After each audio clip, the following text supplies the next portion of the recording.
Welcome to the Awakened Goddess Show, your source for inspiration, wisdom, and personal discovery.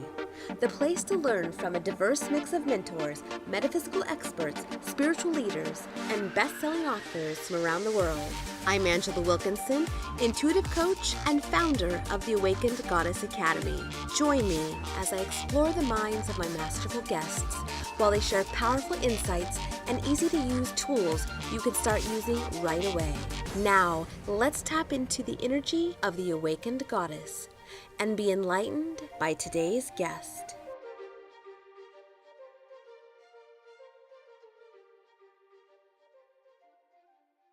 Welcome, Martha, to the Awakened Goddess Show. I am really happy to be here with you to just kind of explore the body and how our bodies are so important, but we leave them behind, right? Yeah. Yeah, so welcome. Thank you so much for having me. Bodies are just this amazing package that we come in, and we are way bigger than they are sometimes, but they're pretty formidable. So we should respect them a little more than we do. Yeah.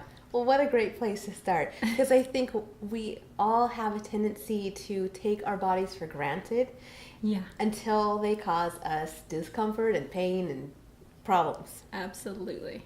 One of the problems with our mind and our energy is, like, if you think, I'd love to go to China, your mind can be there in a second. The rest of you would have a long, tedious process to get there. Getting visas, getting the plane tickets, getting packaged, getting shots if you have to have shots. Like, it's not that fun for the body sometimes when our brains and our minds go off on these big trips without taking them with us in a kind way. Yeah, we kind of like drag them along for the ride, so to speak. Yeah. Yeah. I do find a lot of times with clients, their bodies get to a point where they're not being listened to so much that they're almost like a toddler going, I've had it, and then they just have a meltdown and they don't want to participate. They want to give you big loud symptoms that will get your attention and get it in a way that you cannot mistake it. And they really just want to be listened to, much like a 3-year-old. Like, you can take a 3-year-old on an appropriate, little walk, but don't expect them to walk 10 miles and like it. Right. Or to carry more than they can carry, or stay awake when they don't want to be awake. So those are the kinds of things that our body's kind of good at getting a little irritated with when we're not listening. Yeah. So I imagine you're huge on self-care. Yes. It's like self-care is super, super important. Yeah. But it's like the things we forget. You should put oil in your car. You should put gas in your car. But sometimes we forget those things. And we're like, oh, I'll do it later. But you might be able to go a long way without putting new oil in the car or changing it regularly. But if the filters get clogged and if the engine doesn't get what it needs, nothing's going to run after a while. And you're not just going to be, oh, now I need to put some oil in. You might actually need a new engine because it needs oil to run. So those are the things that if they get pushed too far, the body really can't do much but break down. So that's kind of the challenge when we are in the habit of not listening to the body. Yeah. So, as you were talking, what came to mind is up-leveling and stepping into something that is outside of our awareness or our comfort zone, and kind of stepping into that more expanded place, that bigger energy. Yeah. So I imagine that the body is talking to us through that whole process. Yes. And our bodies are very good at both having a reference point of all our past experiences. Like, oh, don't do that because you might get hurt. Or, oh, hey, that was fun. Let's do it again. So you have the body's participation on that level. But when you're asking your whole system to do more, to move into things that are unfamiliar, there's nothing in our system that loves total unfamiliarity with anything. It's like, give me at least the roadmap, or give me at least something to know that I'm safe in these certain ways so that I'm free to not worry about it. I can be adventurous, I can be curious, I can learn new things, and I can take in a lot of information without getting overloaded. And that's a key piece with our bodies being present with our bodies so that they get recharged, they get resourced. So it's like that vehicle is happy to come along on a big adventure and a big challenge. So people often will be push, and go, learning something, and then as soon as it's done, they're just sick as a dog, exhausted, they have to sleep for days. Like adrenal fatigue. And adrenal fatigue is really hard because it takes a long time for it to ramp up, but once it hits, it's like that thing's gonna make you slow so far down that you're gonna be just annoyed. So in a little bit of care in the meantime actually goes a long way to not having those. Yes, a good day to take a nap and recharge, perfect, but you don't want 3, 4, 10 days of it because you can't function. And you know, you might not even get to enjoy the thing you just got to do and get to explore and be happy with. So that's kind of one of the downsides. Well, because it does take a tremendous amount of energy to step outside of your comfort zone. And our systems do love it. They do love the chance to like try new things, and it's a combination of enough safety and enough familiarity to allow you to get to really go someplace with it. And just a silly example I can think of is I love the ocean and I love water, but I was on a sailboat once and everyone wanted to go snorkeling, and I thought, well, I'm a little bit scared of this kind of big deep water, but I'll do it. And so I got in, and the one thing I looked back, and it was the sailboat, it wasn't rough water, and it wasn't like there was much of a current, but the anchor wasn't all the way down. And I'm thinking, I'm an okay swimmer, but I think I'm going to choose the boat that's like, as long as I know where that is, I'm free to go and explore and really feel great about it. But if that's going to move, and that's my big reference point in this giant ocean, I'm going to stick with the thing that will at least hold me like more in a familiar place. So. Well, that's a great metaphor for really how I think we do a lot of our life. We always have that comfortable thing that we keep returning back to, even if that comfortable thing is not good for us. And that's probably where you come in. Because sometimes the comfortable thing or the patterns that we're used to, even though they do work or did work really well, they sometimes, something shifts where they don't work as well anymore. Like, wow, I knew how to do that, and I knew what to do in almost every occurrence that had happened, and now it doesn't work anymore. And it's sort of like if you have a field that's been plowed, and you have all these rows of you know, that are like furrows. The ruts. And it's like, if you add water to that field, if there's an excess of water, it's going to land in those ruts. If you want them to go anywhere else, you're either going to put a ton more water in, or you're going to flatten out those ruts and redirect the water somewhere else. So when we're trying to change something in our mind, when we're trying to change something in our life, our bodies are a big part of changing those ruts and changing those patterns, so that we don't just like automatically keep defaulting back to the thing that was used to work like 15 years ago but doesn't work anymore, and now it's just like annoying, and you wonder why you can't have this great experience of expansion. Because we get stuck.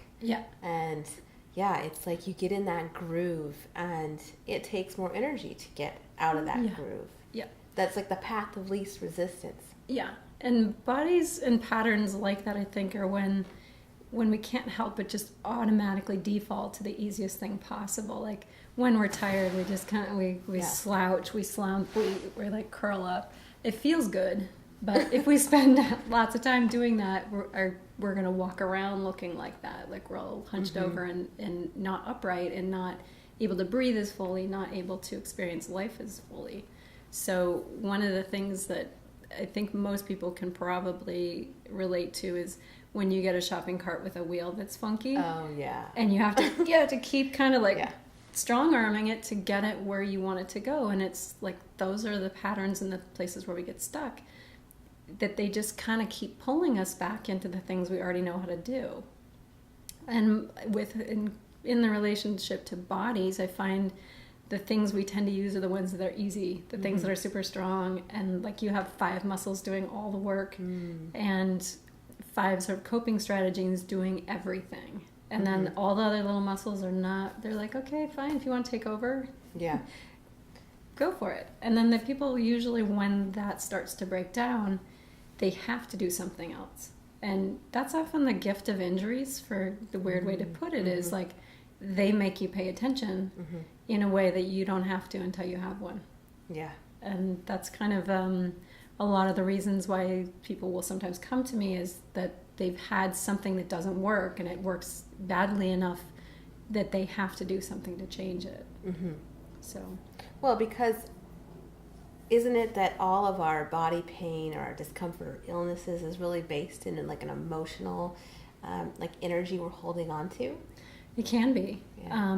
I find there's sometimes you might have two injuries that are equally same level of injury, and you may have an emotional state with one person that will make that level of injury worse somehow. It's like, for example, like if somebody, gets in an accident or has something bad happen right after they had a fight with someone they care about and they didn't get a chance to say something, like that stuff does linger in the body. It's like, it wasn't just free and clear to have the accident or the injury be just what it was. It's like, but there was this other story behind it that sort of adds impact and adds weight to it. That sometimes you can free up the injury, and that'll free up that emotional, energetic piece of it as well. And sometimes you have to actually look at the emotional, energetic piece for the physical thing to go away. Right. Because some people will feel like, well, but it was either my fault, or there was some, like, I shouldn't have done that, or I shouldn't have said that. And the guilt will sometimes hold the injury, because they're like, well, why did it happen? So that can be another layer of things in injuries and in what we do in life, in our bodies. Yeah. I imagine, it sounds like guilt is a real biggie. Like it's very toxic in a way. Yeah, it can be, because there's sort of, it's like putting the gas and the brake on at the same time. It's like you can feel bad about something that happened, and you can do everything you can to make amends, but carrying around a lot of guilt around it keeps you from actually functioning and performing in your life fully, like either to keep trying to make up for something, or to have it be done. Like it was an event that happened and you've done everything you can about it, and there's a point where your system has to let it go, or it's just going to be kind of looping in the past. And our bodies don't do very well looping in the past. They just sort of keep the state on, or the vitality kind of on pause. Like you can push past it a little bit, but not so much that it actually frees the system up to live now. And that's where you come in, right? Yeah. I understand you like to really take a look at the patterns and what's not working. It's like when someone's tried all sorts of different things, they come to you because there's this piece that you can kind of work through. Yeah, and I rarely know what it is until we're getting into it, but I find there's so many times that there are opposing forces, like even just like somebody gets whiplash. It's like your head went this way, that way, up, down, and back and forth, and everything tried to grab, but from so many different directions, it doesn't know how to sort it out. So it figures the best thing to do is just to do nothing and sit in the middle and freeze up. And that'll be great for a while. That will really help for a while. But there's a point where you're like, okay, that was a year ago, and now I can't turn my head. Yeah. Like I would like to turn my head, because it's kind of dangerous not to be able to turn my head in life. There are also ways that the body has to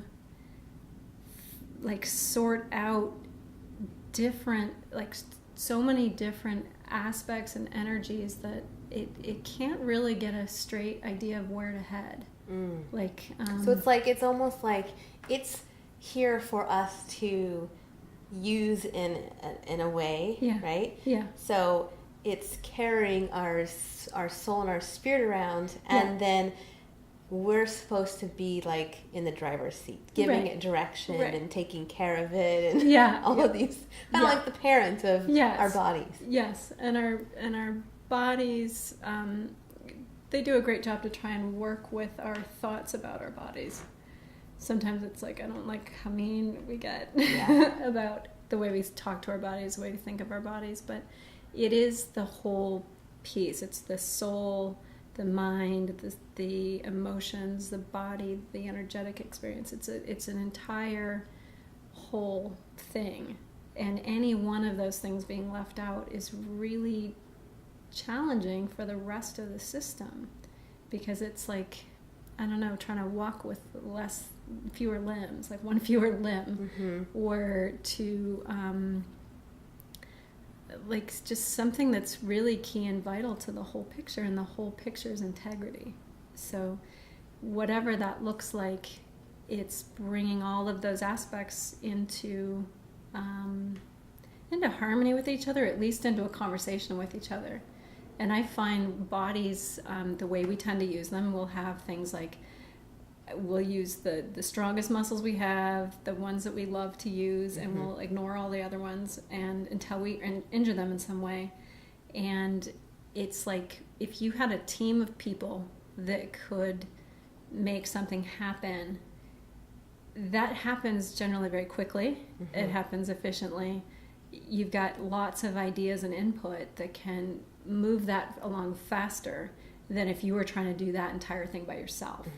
Like if you had to both operate the camera and, get the microphone and set everything up, you'd probably be able to do it, but it would be exhausting, and you probably wouldn't have so much fun after a while with it. So having people that can help and can bring an eye to it, or bring, a sense of where things should go, and that they can handle that stuff while you're free to do what you do. That's brilliant. It allows you to do the job you love to do, and it lets everybody kind of participate. And our bodies are that way too. It's like, let everything participate, and it's easy. If you have a couple things overdoing all of it, they're like, I don't like this job. And they kind of just get resentful and like decide they're just going on strike sometimes. It's like you mentioned integrity. And it's like, how often are we really tapping into that integrity piece? Like, are we being in alignment with our true integrity, our truth? Whether that's in our physical body, our mind, like getting everybody on the same page. And moving in the same direction. And there are things in our system that are designed to tell us when things are out of integrity and when things don't fit. So it might be a fear. Like sometimes fear is gigantically helpful. It will tell you when something is not right. Our minds can then go in, but there's no logical reason for that. Sometimes it's the intuition says, it doesn't matter if there's logic. Like, I understand that there's not logic, and I understand that people may not understand why you're choosing what you're choosing. But that intuitive and soul kind of aspect that says, like, no, something's not right here, is something worth listening to. From the mind's perspective, it can also be like, okay, is this based on a past experience? Like, do you think that's going to happen again? And if you know that really isn't, then sometimes it's like, okay, that might still be fear. There still might be something with the intuition. Like it's a complex thing that actually invites a lot of conscious awareness of how it all works together. And it's a pretty dynamic way to live. It's not maybe the simplest way to live, but I find people get more in touch with that sort of reason that they're here, and the joy that they find in doing something. That, like, I love it when clients they'll come in sometimes, and it's like when they get that little spark back in their eyes, it's like, yay, like there you are, and like this beautiful sort of wholeness just showed up, and can work all these moving pieces into a really beautiful creation. So it's a pretty dynamic and fun thing. It never ceases to amaze me, and it's tremendously fun as well. I love that you use fun, because I think that fun is something that a lot of us have kind of put to the side. It's like, oh, that has to come later after the work. You can play after school. You can play after work. You can, Fun is, I think, something we I think we've kind of moved more into being entertained rather than, which entertainment's great, fun, but it's like the fun of just like walking around and discovering something new. The fun of, I like to ask people if they're struggling with like, how do I have more fun? I'm like, what did you do when you were like between ages of 3 and 5, just because you enjoyed doing it? And it might be the silliest thing in the world, but like that will give you an idea of where to start, how to bring more fun into your life, and how to have the things that just delight you for no reason. And like kids can pick up a stick and they'll be like, oh, look what I made of this. Yeah. They're very creative, and it's like, I think having fun allows more of that creativity to come out, and it allows the soul to shine through a little more. And so like, hey, we're all of it. We're the hard work, we're the diligence, we're the smarts, we're the intuition, we're the fun, the silliness, all of it. And really, I think it's so vital to balance the work and those things with the fun, because if we don't infuse ourselves with that enjoyment or that new fresh energy, we get stuck in those ruts. Because it's like, oh, I got this is how it's supposed to work, or and I think we get sometimes in a frame of mind that's like, oh, fun is when I go have the one vacation I'm going to take in 5 years, and I'm not going to have the fun in all sorts of little ways throughout the rest of that time. Like, what about the work being fun? Like, one of the weird things about the word work is I've had to realize, like, there's so many associations with that word that my system doesn't like. And I love what I do. And it's being able to shift that work can be, there are a lot of people who can have a lot of fun doing the work they do, and then they love it. Like, like you don't get tired. You're like, I could just keep going. There's it's exciting. There's something to learn. There's something to create. Like, that's a delightful experience to have when fun is something that you can start bringing in more and more, just simple, easy ways.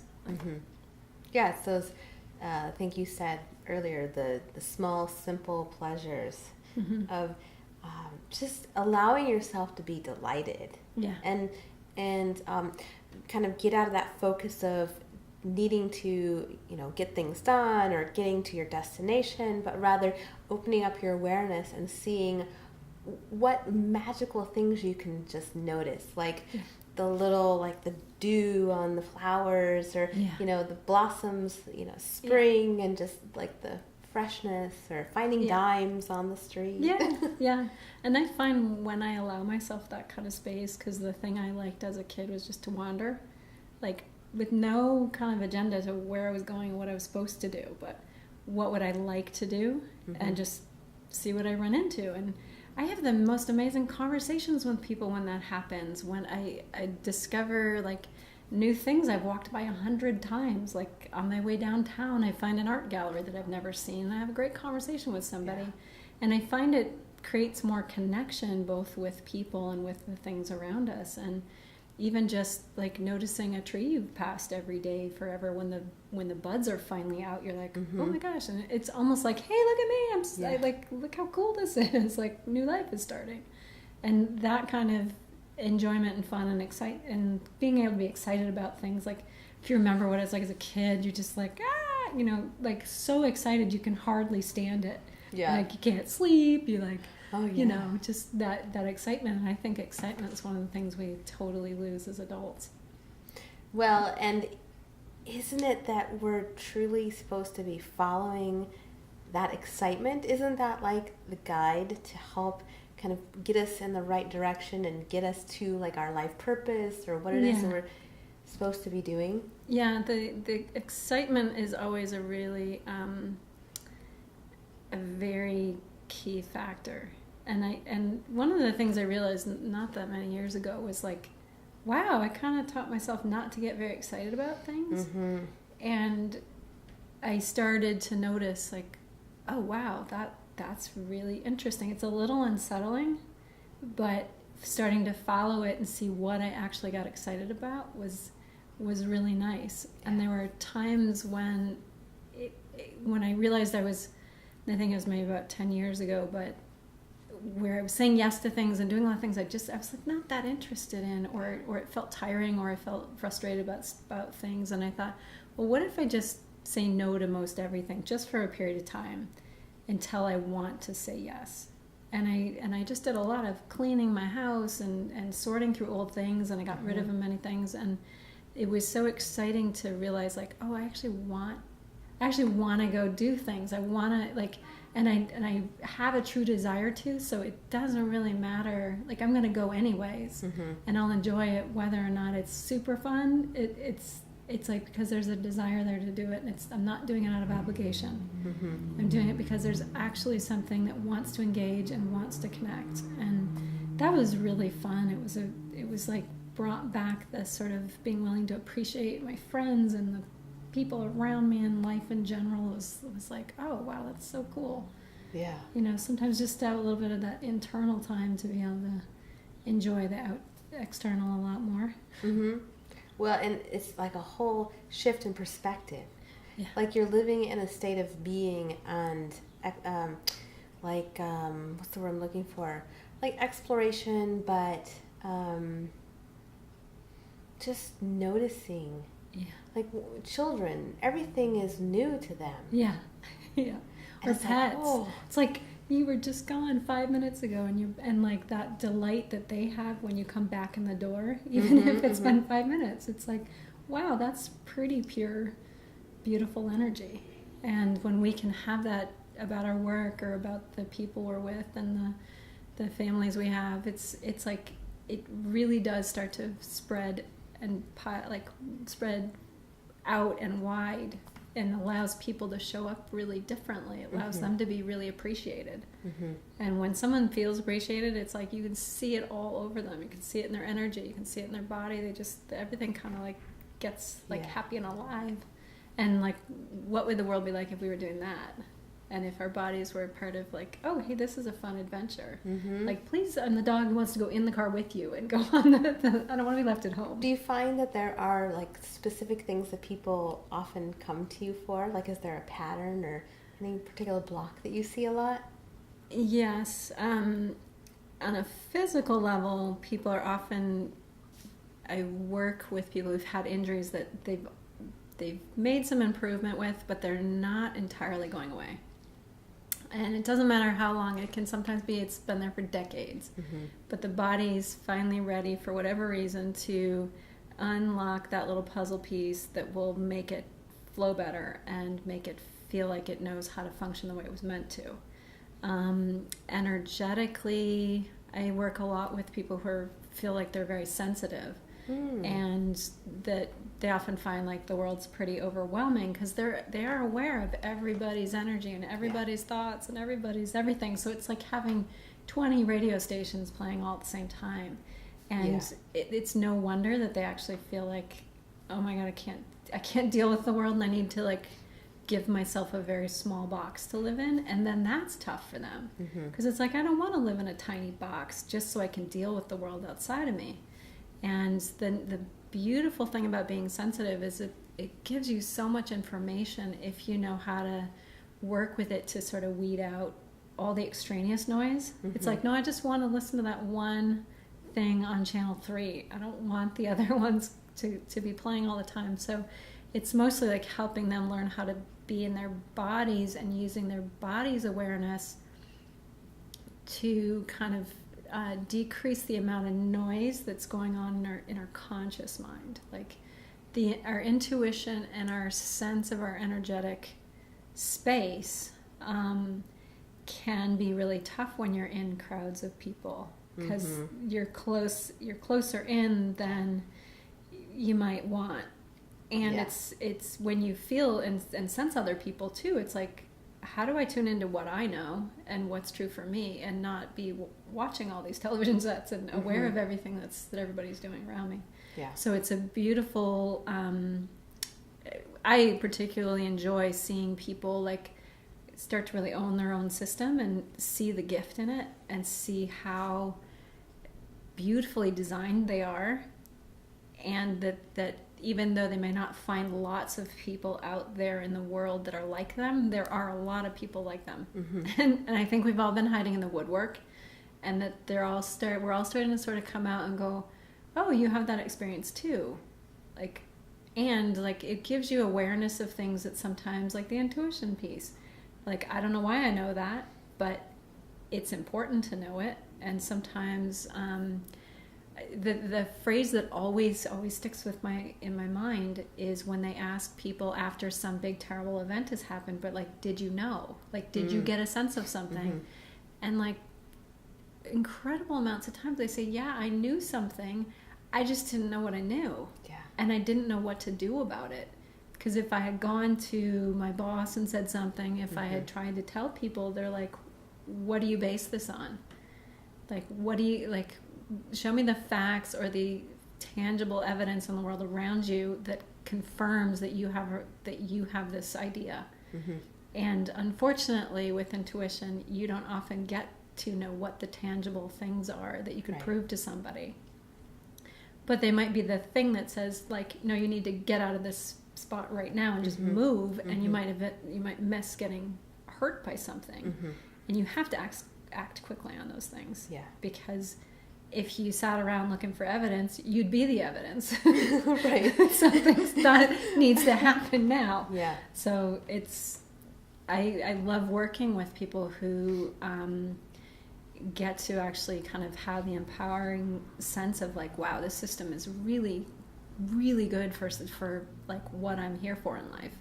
And it can help me do that beautifully. The beautiful thing with sensitive people is they will know when something needs attention much sooner than the people who don't have much sensitivity. And sadly enough, for the people where they don't have a lot of sensitivity, they're often the ones like in a really dire situation, and they're like, didn't you notice any symptoms? Didn't you see any of this coming? And it's had years to build up. Like, that's, and I would hope that the sensitive people in the world, actually that's a gift they have to give to the people who aren't as aware of what's going on in their bodies, so they can listen more. And hopefully avoid some of those big, crazy, dire situations that could have been easily prevented or at least managed in a much better way. We were on a call together that was really catalyst for me to kind of have an experience around this, and that was having an awareness that when I have constriction, that means no. And for all my life, that meant, well, you're just afraid, or you're having an experience, but you need to do it anyway. So I hate when people are told that. I hate when I'm told it. And it speaks to a thing that I think we are experience very young, which is we're talked out of what we know. And like, it is kind of hard to make a child do something they really don't want to do if they're, you know, in that toddler or slightly bigger range, but younger than that, it's sort of, they get talked out a lot of things. So that when people want to know, like, well, how do I know if something's right for me or not? And they think it's a big process, and it can, like, you can understand and describe your process, but it's always that feeling body response, that it's like a constriction in your gut. It's like you get chills, or you get a headache, or something that starts to kick in, and everybody's body is unique into like how it chooses to show them. But what I generally sort of coach people with is to go to the simplest, most repeatable thing your body does in any situation, and that's usually exactly how you know. We've been taught to, maybe because of like we're so in the middle of it, it's hard to see that as a huge, big, clear signal. When you see it in somebody else, it's very easy to go, oh, that's how they know. But it's just as kind of obtuse to them as it is probably to our own systems, when you're like, it's like air, I just breathe it. But those consistent things that your body gives you as far as a signal that there's something to pay attention to here.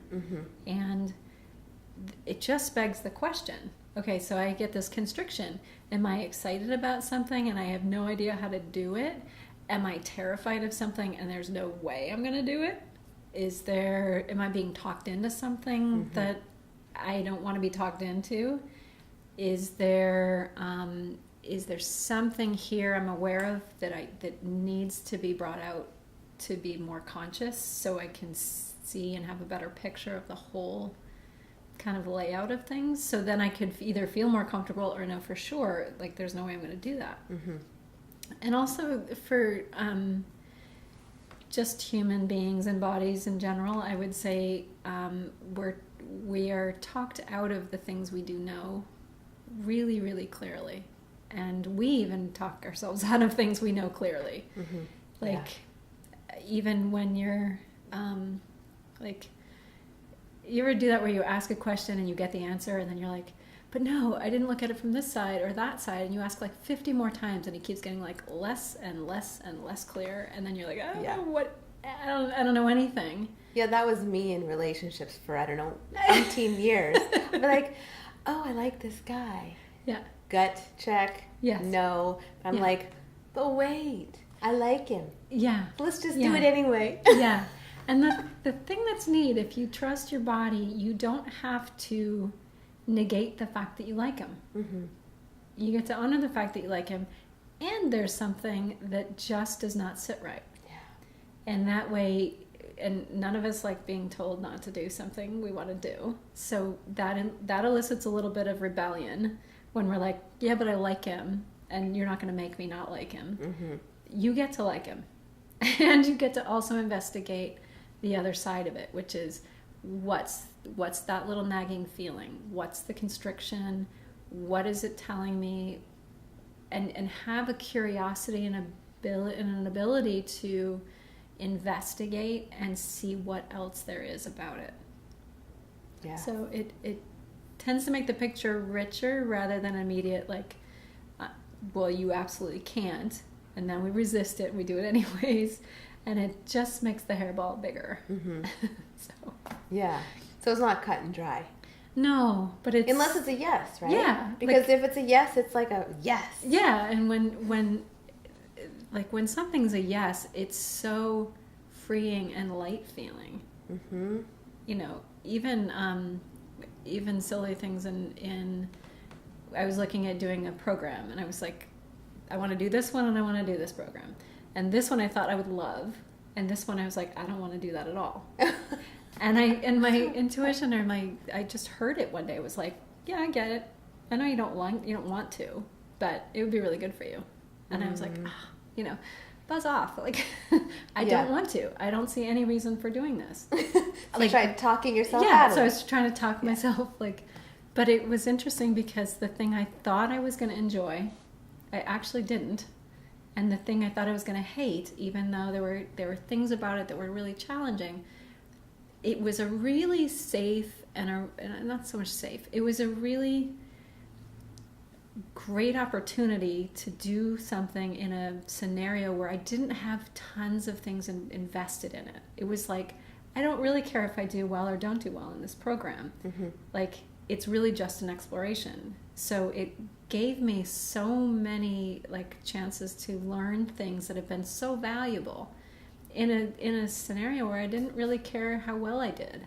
So it really was like, oh yeah, my higher self really did know exactly what I needed, and I could get to have my fit about it and still realize, yeah, it'd be a good choice. Good thing to do. Yeah. Darn it. Darn it. Yeah. Well, it seems like we get so attached to an outcome. Yeah. We think we know. Yeah. But we really don't. Yeah. And a lot of times, I know I had this old way of being where I would kind of put the blinders on and not look at what I didn't want to see. Yeah. And then just kept moving forward. Yeah. Yeah. So I only imagine how many people do that. How did your body like that? Yeah. Yeah. I think it was like, no. And I'm like, shh. Yeah. Yeah. This is what we're supposed to do. That was kind of like the thought process. It's like, this is what you're supposed to do. This is what you need to do. Yes. This is how business is done. I don't care if you don't like it. Yeah. So it's like this, almost like a slave driver, just like cracking the whip back there. Yeah. And our bodies get resentful. Our whole systems get resentful. And when you come up against something where you have to ask for something from someone who's got authority in the situation, it is ultimately way better to be heard and said no to than to like feel like you were never heard. Like, you can go, okay, I totally understand why you're going to make that decision. I don't like it one bit, but I get it because I see the whole. I see the whole picture. So there's something in our system that needs to be heard, and like our bodies being able to give us information so that we can work with it and potentially bring it on board to do the things we want to do, or have our body's beautiful wisdom show us how to maneuver whatever it is we're trying to do in a way that makes us both happy. Like, that's the thrilling part. Like, I find people's bodies are often, when someone says, oh, this sounds crazy, or like, this sounds really weird that my body thinks this. Yeah. As soon as I say that, I know exactly that's the thing that like they haven't wanted to hear. Because it just didn't sound logical. And I'm like, our bodies aren't necessarily logical, but they're really smart. Yeah. So being able to come together to forge something that will benefit both of you is really beautiful. And if anything, sort of on a bodywork level, it's like helping people's bodies be efficient, helping like all the different parts work together, be on the same page, to speak the same language, to basically be this beautiful vehicle for your soul, your mind, your energy, your emotions, like, and the life you're here to live. So it's kind of the common denominator that when it's treated well, and when it's that beautiful container for things, it's like there's all sorts of things that are possible. And when it's not listened to, it's like, well, it might be possible, but I don't feel like it. And there's a lot of stuff in life I don't feel like it. Yeah. Because we're either not having that much fun, it's not really the right path, or we're living according to somebody else's ideas. And our bodies are really, really, really good, like, BS detectors on, like, this is how you should do it. Yeah. And it's like, that might be really, really helpful for a section of the population that can do things that way really well. They better be pretty like you in the way they do things for it to really work. But there's nothing to say that you can't take the pieces that work and craft something with what you bring to it that nobody else is going to do it that same way, and craft something entirely different and new that really lights you up and allows a lot of creativity to come through, and a lot of mobility and vitality to flow through your body and system.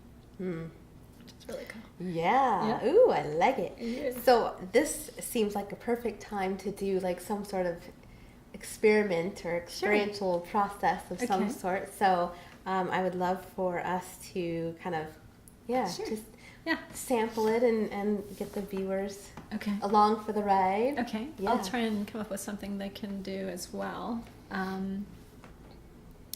And I may close my eyes, I might keep them open, but you can do the same. What I would have you focus on is like just taking a good breath, like as if you're breathing up through the soles of your feet, up through your body. It's like when you have a warm summer day and you've got the doors open and the cross breeze is fabulous. Like, it just moves everywhere. There's no place that breath doesn't get in your system.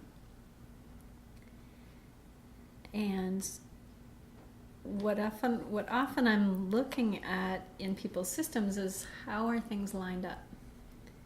Like, does our head sit in that sweet spot right over our neck?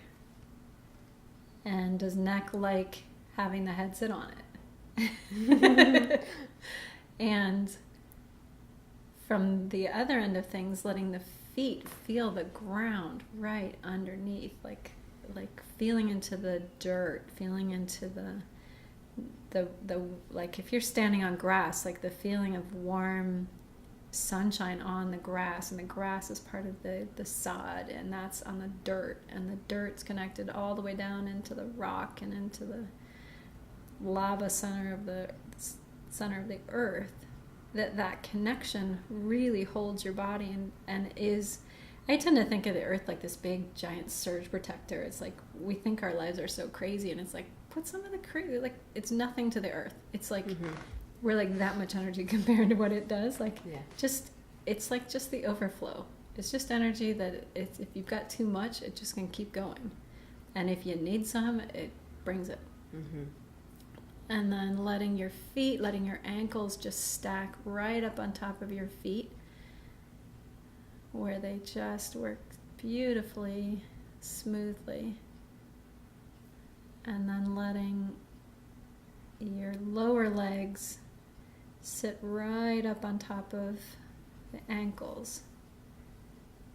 And seeing how much ankles, like the energy of the ankles, like will have some place to go if it can connect up to the lower legs.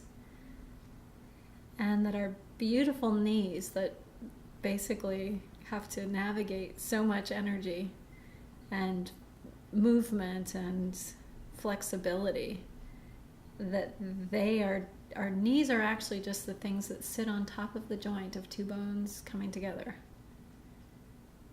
So they don't have to do as much of the hard work as they think they've had to do all the time.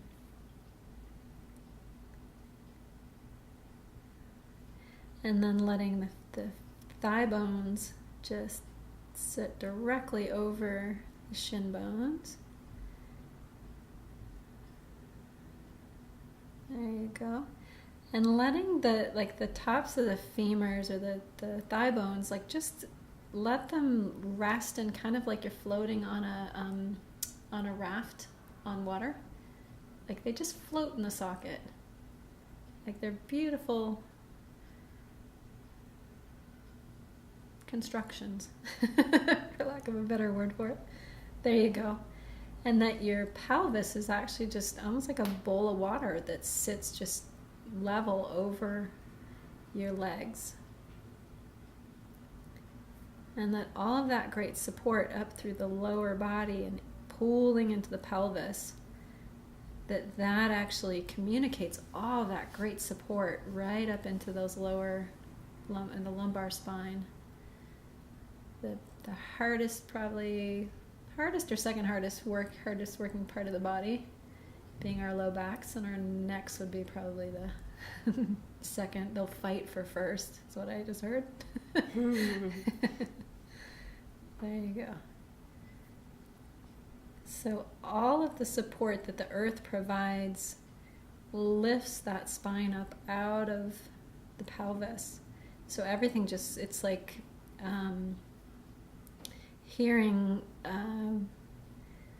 when things all line up, like click, click, click, click, click, click, click. Like the spine just has this natural ability to find a place of ease, and that creates great height and flow through the nervous system. So it's not working any harder than it has to. There you go. And then this is probably for everybody. We use our arms like our arms are in charge of everything. So the information the nervous system has to move through the body really needs to go just directly up the spine. And I hate to say it to the shoulders and arms, but they're the secondary recipients of like the information has to go directly up and down first, then it gets shared to the arms. So our arms and shoulders are not in charge of holding us up.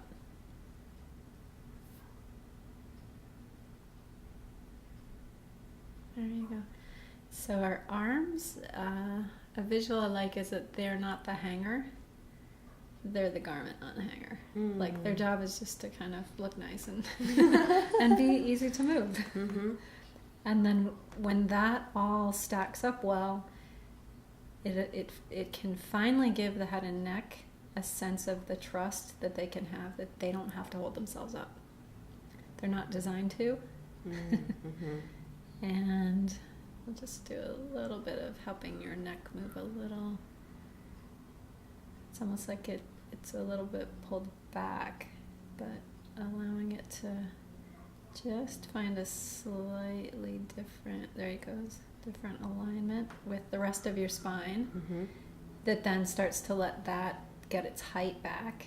And then your head really just is supposed to sightsee. Like a little bobblehead. Yeah, and bobblehead's kind of a funny picture, but it's actually not, it's not that off the mark. That our heads really should be these light, easy things, and we walk around like they're like the lid that won't come off the jar. It's like stuck. Really. Yeah, and it's like, why can't I turn? Well, because you can't rotate. And weirdly enough, like the rotation in our neck is way up underneath the base of the skull. That's where it truly rotates the most.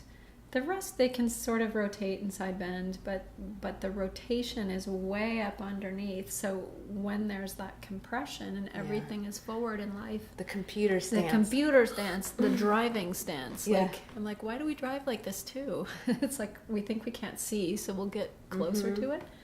I don't know. There's a sense of control.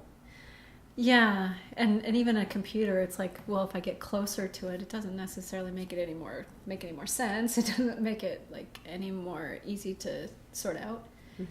But we're so visually oriented that it's hard for us not to do eyes first and lean in. Yeah. And most of the skeletal things I see with people are because like we spend all day doing everything forward, and we never reach back. We don't turn backwards. We don't, if something's back there, I turn and go that way.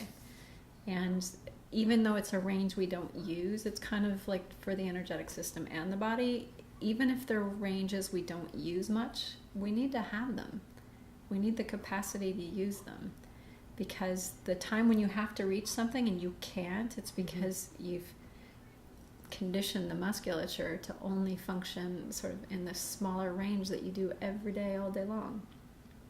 And I think one of the sadder things that I see about bodies and about people's experience of being in their bodies is that they're like, gosh, my body really just won't do this thing, and I've been trying really hard, and they feel like a failure. They feel like I'm trying and I just can't seem to make any progress. And it's like sometimes the fascia, which is all the connective tissue, it won't let you. Like, it's not any fault of yours that it won't let you do something. It's just been shortened and conditioned into sort of one way of functioning. And then suddenly it's like, well, I can't go that way. I can only sort of like maneuver and then do the same thing in that direction. So you want that capacity for your system to have a lot of choice, you know? So it's like, oh, I'm not just going to choose against like this thing I don't really like and this thing I really, really don't like. It's like, what else is there? Like a much broader, when the body's freer, I find people's minds are freer, their energetics freer, their emotions are freer. There's just a bigger expression of soul that comes through, and there's a more sort of flexible and dynamic sense of like how to be in the world and in our bodies, and reflexes get better. Like it's amazing. Sometimes you're like, wow, how did I catch that thing? I don't even know. But because I'm not just trying to do it with like my thought and my hand, they're not the only things operating. It's like I can feel it where it's going without having to think about it, and I managed to catch it. And it still is kind of surprising to my mind. My mind's like, how'd you do that? Yeah. So it's really fun. Yeah. Never said more fun. I know, and just to be able to expand not only your physical movement, but the energy flow, and just open up new pathways in a way. Yeah. And a lot of what I think we start out when we're young, we're like, whoa, I'll go explore everything and anything. And we do learn by repeating, and we do learn by like, oh, that got me a good response, so like I'll do more of that. So weirdly, being human is both expansive and very contractive, so that we get better and narrower and more fixed into a small range of doing things. Yeah. And like the more your body and things open, it's like you have a chance to maybe try things you never thought in a million years you would try. And we also get to a point where we don't think we're really capable of doing those things, and we have any idea. Yeah. We have no idea. And the other thing that happens too is we get more into like a multiple choice way of living. It's like, well, there's only 5 choices. And none of the choices we like. Yeah, is there none of the above? Yeah. Like none of the above. How about it's like one that's not on there? And I'm always terrible at those. Like there's 7 other answers. Like why do we have just 5? Yeah. But being able to have the ability to like be narrow when we need to be narrow and focused when we need to do that, and also super expansive at the same time is like so great. It allows us to use all our faculties and all our abilities in a way that's really dynamic and fun. Yeah. Yeah. So to finish up, what is a practical tip that we can start using like right away to use our bodies more effectively and have more fun? Okay. Something simple that everybody could start doing to bring more fun into their experience of being in their body is to give yourself even a small amount of time. Like, I know people are really busy, but take like 5 or 10 minutes out of your day and ask your body what it would like to do. Like, have it take you on a walk, or have it take you on some experience, just so you can get in the habit of listening. Like, when people wonder, how do I know like what's the right thing for me, and they're trying to develop intuition, one of the things that I recommend is start with really small things. Like, I'm going to walk to work today, left or right? Okay, I'll walk this way. Okay, when I get to the next street, left or right or straight? And I allow my intuitive sort of navigation to start working in a really simple, really predictable, easy way to do it. And when you start with really small things, there's nothing to lose. Like, it doesn't matter. It's not life or death whether you go left or right on your way to work, really. But if there's like multiple ways you can take to get there, see what's the right one for today. So that you get in the habit of just playing with and having an easy response and rapport with, what is it, a feeling? Is it something I see? Is it something I know? Is it something I hear? Like, we all have different faculties we use, so use the one that you use best. Like, there's no point asking someone to feel when they're really visual, but give them something visual, they're all over it. So stick with what's really innate to you, and you can develop the other skills by knowing you can sort of test it with the one that you're good at. So I would say play with using your intuition and listening to what your body is asking to do. And if you get those little constrictions in your system, take a moment to actually ask what it is. And be willing to listen, even if it sounds really like, I don't know, I don't want to do that. It's like, sometimes that's enough.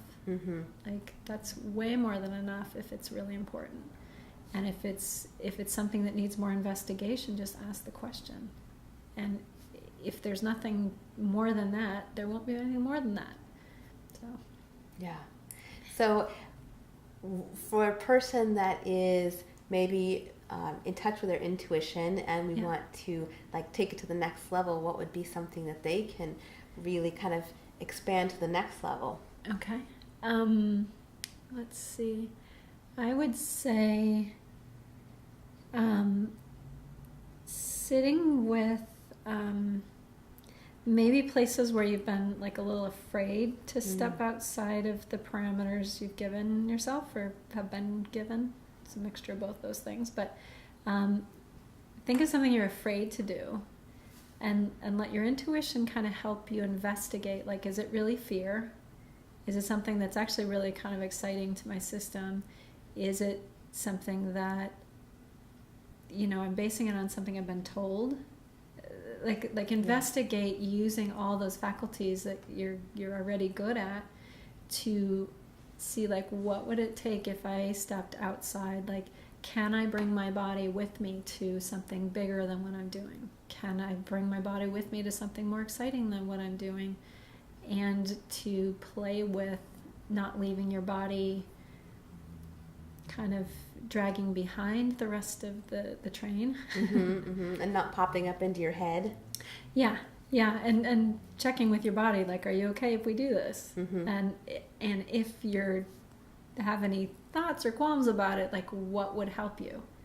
Like, I work with my kind of body and intuition, where I'm like, okay, this is what really honors my body as far as my schedule or something like that. It's a pretty simple example, but if I know that it needs to shift, and I'm giving some of that time that my body really wanted for something that's restoring its sort of happiness and good functioning, then I'm like, well, what do you need in exchange? Like, where I'm allowing there to be change and shift in the system, but I'm still adhering to the principles that my body require and that I require and my soul requires to craft something better. Nice. Ooh, I love that we can just tap into our bodies and really have a dialogue and use it as a tool to live our best life. So how cool. Yeah, it's fun. Bodies are so happy when they're listened to. They just are, they're like your best ally that you could have if you're willing to be kind to them and to help them help you. You know, they just, nice. I've not met a body yet who wasn't happy to help.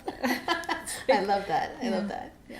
Thank you. Well, thank you, Martha. Yeah. This was so much fun and fascinating, and what a great conversation. Thank you very much. It was so great to be here, and I had a lot of fun. Good. Yay. Your body's happy. My body's happy. My body's happy too. Thank you for listening to this episode of the Awakened Goddess Show. I hope you enjoyed today's guest and got something you can start using in your life right away. For more spiritual insights and to listen to more episodes, subscribe to The Awakened Goddess Show at theawakenedgoddess.com and discover wisdom that'll change your life.